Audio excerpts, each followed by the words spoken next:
Olá, meus amados, tudo bem com vocês?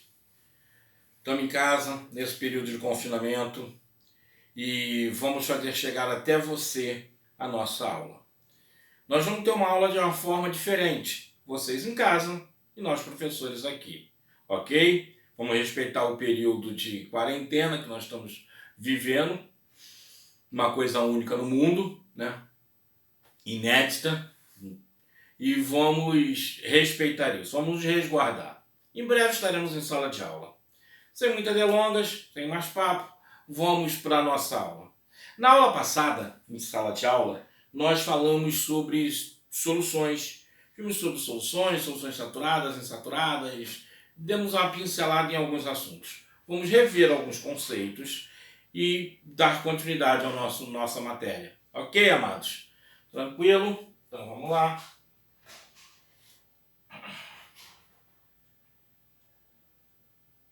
Soluções. O que vem a ser solução? Uma solução é a reunião de duas ou mais substâncias. Uma característica para ser uma solução, ela tem que ser homogênea. Uma solução, ela tem que ter em toda a sua extensão, ou seja, em toda a sua extensão, na sua totalidade, a mesma concentração.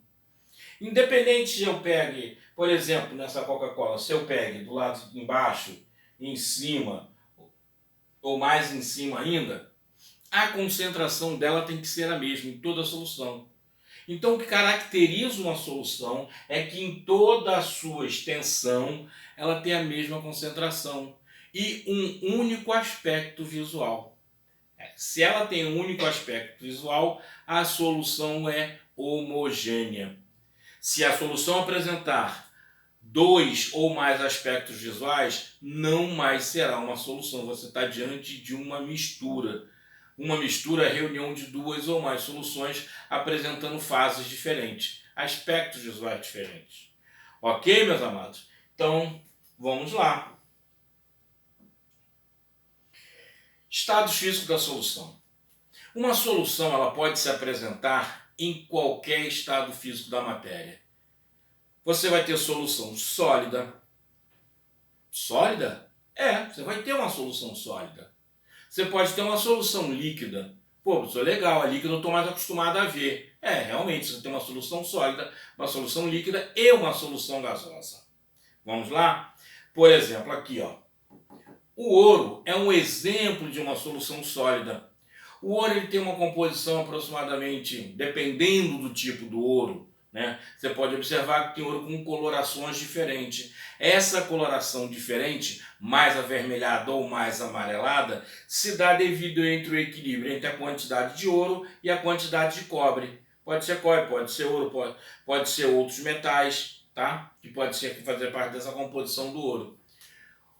O ouro 24 quilates seria o ouro puro, ele tem 24 partes de ouro.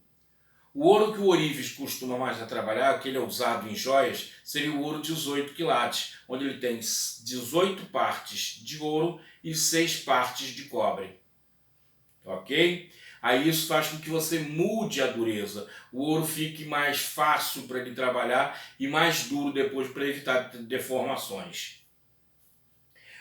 Continuando aqui, um outro exemplo de substância, de mistura sólida, de uma solução sólida, uma liga metálica ali, um aço.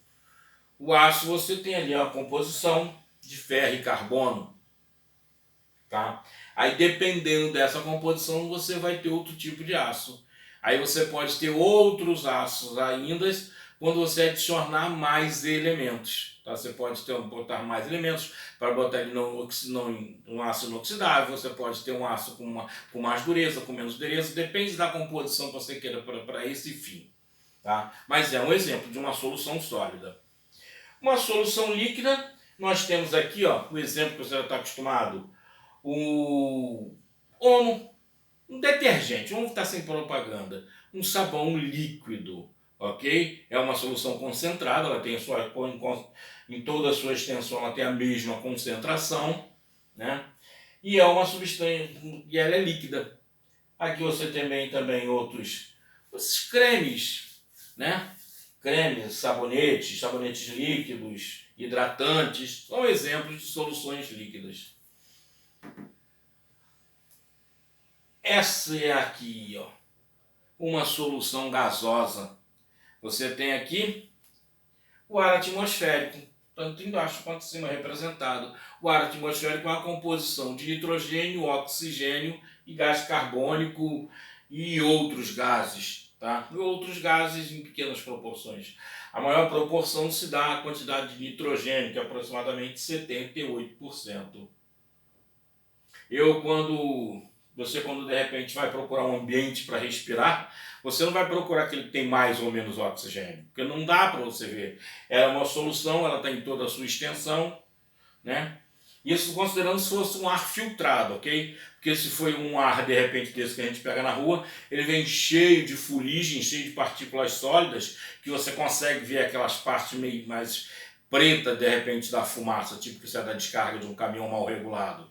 Tranquilo? Mas considerando o ar atmosférico filtrado, a composição seria aproximadamente essa. Ok?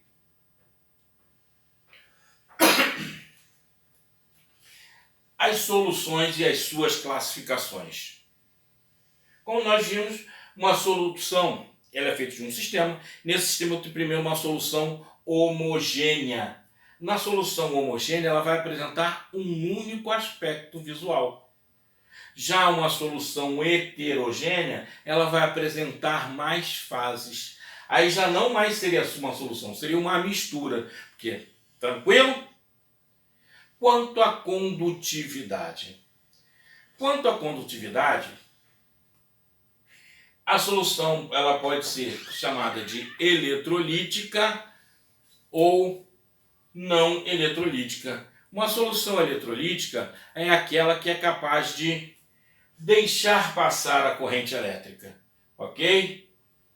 E a não eletrolítica, mesmo ela tendo íons dissolvidos ali, ela não passa a corrente elétrica. Professor, mas como assim? Vamos ver. A gente vai ver uma prática aqui, rapidinho mostro para vocês.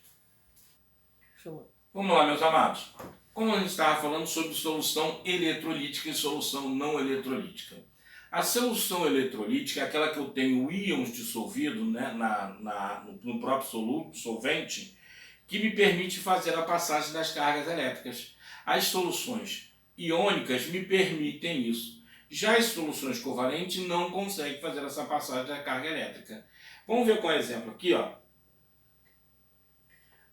Água pura. Primeiro, observa que quando eu encosto aqui, eu fecho o circuito, a lâmpada acende.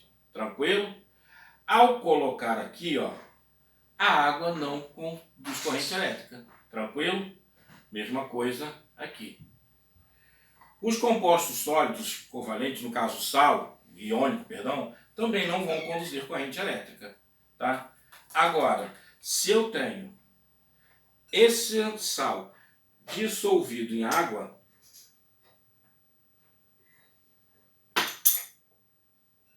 e o medo de ganhar choque, vamos ver aqui, ó. Peguei um pouco de sal. É açúcar este? Então peguei um pouco de açúcar e vamos ver se ele vai conduzir corrente elétrica.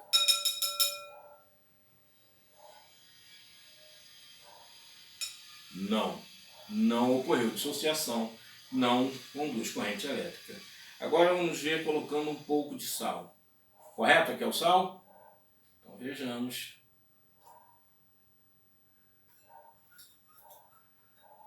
Ocorre a dissociação dele.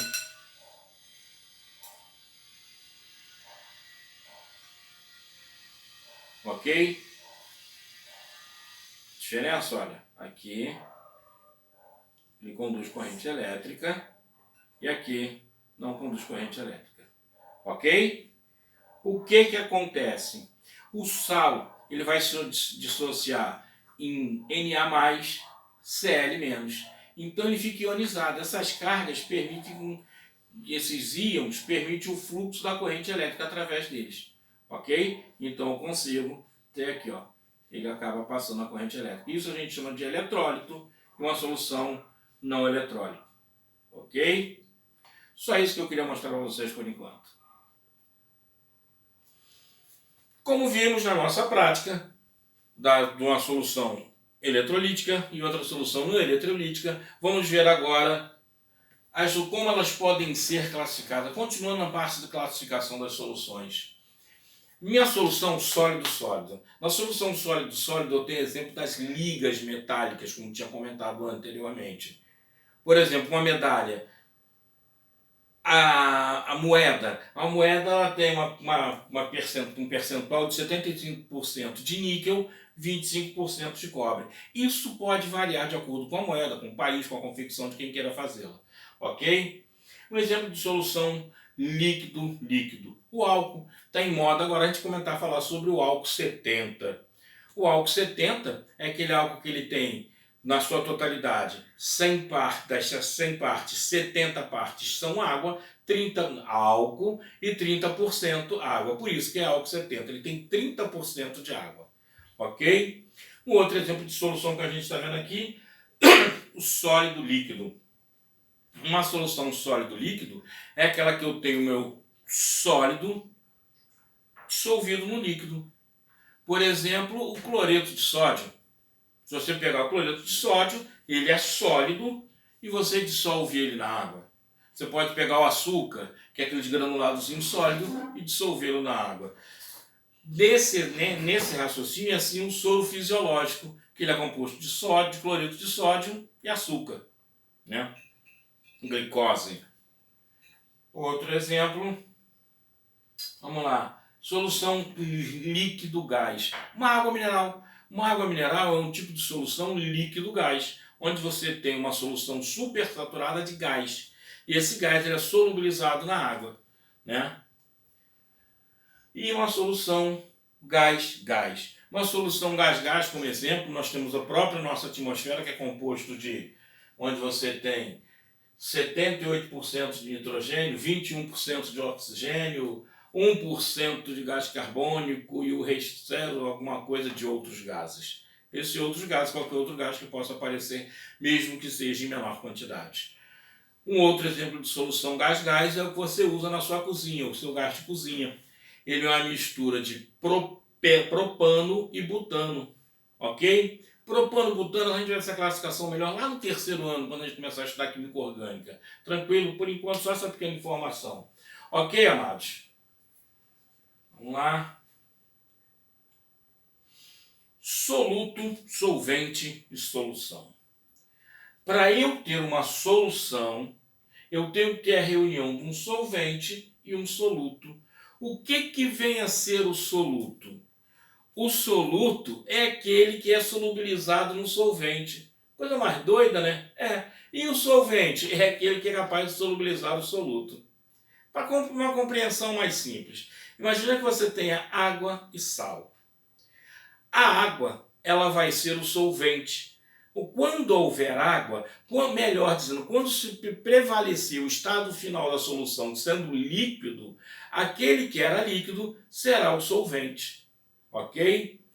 Se eu tiver um soluto um soluto sólido e um solvente sólido também, aquele que apresentar maior quantidade será o solvente. Tranquilo? Então, eu tenho um soluto, quando eu coloco ele num solvente, eu tenho a formação de uma solução. Relembrando que para ser solução, ela tem que apresentar quantas fases? Uma. Ou seja, tem que ser homogênea. Beleza, amados? Tranquilo? Vamos lá. Observe o seguinte. Está vendo esse lindo quadro? Observe o quadro que apresenta a massa máxima de sal de nitrato de potássio. E ficou meio ruim aqui, meio coisado. Mas vamos lá. Nesse quadro aqui, ó, você tem a quantidade máxima de nitrato de potássio que pode ser solubilizado em 100 gramas de água, tá? Gente, a solubilidade ela vai ser diretamente proporcional à temperatura. Se eu quiser aumentar a minha solubilidade, eu aumento a minha temperatura. Quer ver um exemplo? Sabe aquele Nescau que você coloca lá para fazer?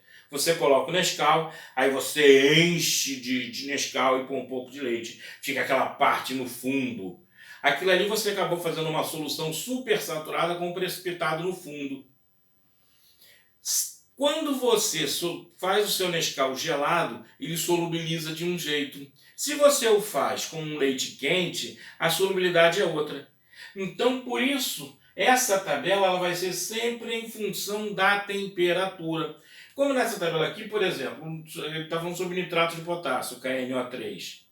A 0 graus, eu consigo solubilizar em 100 gramas de água 13 gramas de nitrato de potássio. Aumento mais 10 graus. Para 10 graus, eu consigo solubilizar em 100 gramas de água 18 gramas de nitrato de potássio. Na medida que eu aumento a minha temperatura, se eu passar para 20 graus, eu já consigo solubilizar 30 gramas de nitrato de potássio. Se eu tiver uma solução mais quente ainda, por exemplo, a 40 graus, eu consigo solubilizar 60 gramas de nitrato de potássio. Ao nome disso, a gente chama de coeficiente de solubilidade. O meu coeficiente de solubilidade vai ser justamente essa quantidade máxima de soluto que eu consigo dissolver em 100 gramas de água a uma determinada temperatura. Ok? Então é isso que a gente chama de coeficiente de solubilidade. É a minha quantidade máxima de soluto que eu consigo dissolver em 100 gramas de água a uma determinada temperatura. Essa temperatura tem que ser tabelada e de acordo com a temperatura há uma modificação no meu coeficiente de solubilidade. Ok? Exemplo aqui, ó, que o exercício mostra. Vamos verificar aqui, ó. Observa aqui, ó. Ele está pedindo uma solução saturada. Uma solução saturada, exemplo, eu tenho 30 gramas de nitrato de potássio em 100 gramas de água a 20 graus Celsius. É justamente isso que ele diz, ó, a 20 graus Celsius eu consigo solubilizar no máximo 30 gramas de água em 100 gramas, 30 gramas de nitrato de potássio em 100 gramas de água. Ok? E uma solução insaturada. Uma solução insaturada é aquela solução em que ainda consigo dissolver mais coisa. Por exemplo, se você pega, escolher aqui, ó, a 20 graus. 20 graus eu consigo solubilizar no máximo quanto? 30. Eu fiz o seguinte, vamos colocar aqui, ó, uma solução insaturada. Ele está dando exemplo aqui, querendo saber a 40 gramas em 30 graus. Vamos lá. A 30 graus, eu estou nesse aqui, ó. A 30 graus eu consigo solubilizar ao quanto? 46 gramas. Então quer dizer que eu posso jogar aqui, ó.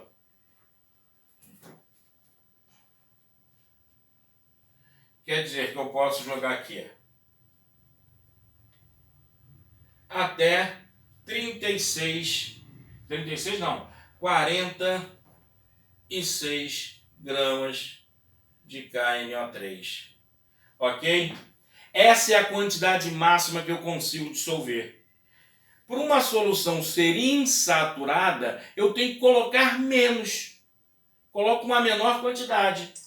Então, se eu colocar menos do que 46, por exemplo, se eu colocar aqui 30, ou qualquer quantidade menor que 46, eu vou ter uma solução insaturada. Ok? Ficou claro? Vamos ver agora. E ele tem uma condição que eu posso ter uma solução maior do que isso. Eu posso ter uma solução chamada supersaturada. O sal de cozinha, ele tem uma solução a 0 graus, eu consigo solubilizar 35,7 gramas de cloreto de sódio em 100 gramas de água. A 20 graus, eu consigo solubilizar exatos 36 gramas. A 50 graus, eu consigo solubilizar no máximo 37 graus. E se eu quiser solubilizar uma quantidade maior? Lembra do seu Nescau? Você falei que você coloca um excesso? Você vai colocar um pouco mais e vai aquecer. Isso vai fazer com que ele solubilize. Mas vamos ver. Em questão aqui, ó, estamos tratando com 20 graus Celsius. Olha para a sua tabela e verifica aí, ó. A 20 graus Celsius eu consigo solubilizar 36 graus, 36 gramas de cloreto de sódio. Tá aí, ok? Então, se eu consigo solubilizar 36 gramas e eu joguei 37, o que vai acontecer? 36 gramas serão dissolvidos e 1 grama ficará aqui, ó. A essa solução a gente chama de solução solução saturada com corpo de fundo.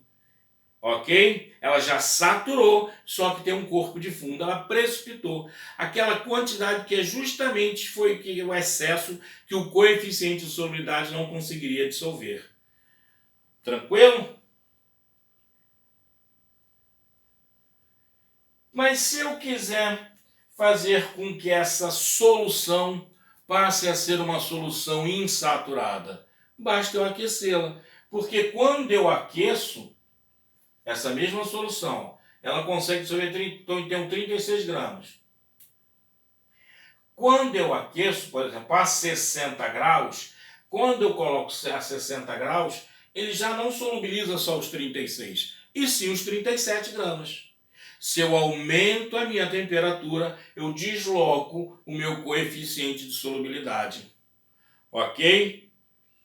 E o que vem a ser uma solução supersaturada? Lembra que a gente falou que eu coloco no máximo 37 gramas? Olha aqui.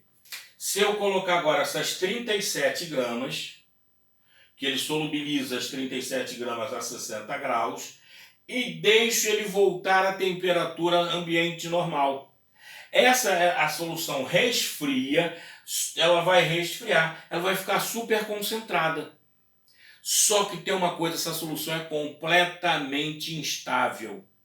Se eu balançar essa solução, se eu agitar, se eu der qualquer coisa de energia a mais, ou se simplesmente eu jogar um grãozinho de sal a mais, ocorre aquela precipitação de todo excesso. Ok? Amados, vamos ficando por aqui. Façam os exercícios que estão sendo propostos no seu livro, lá na plataforma do Pitágoras. Lá você vai ter acesso ao seu material digital, vai ter acesso à sua lista de exercício, a todo o seu trabalho que a gente está passando lá para vocês. Ok? Um abraço, meus queridos. Qualquer dúvida, entre em contato com o nosso e-mail. Ok? Tranquilo? Beijo no coração de vocês.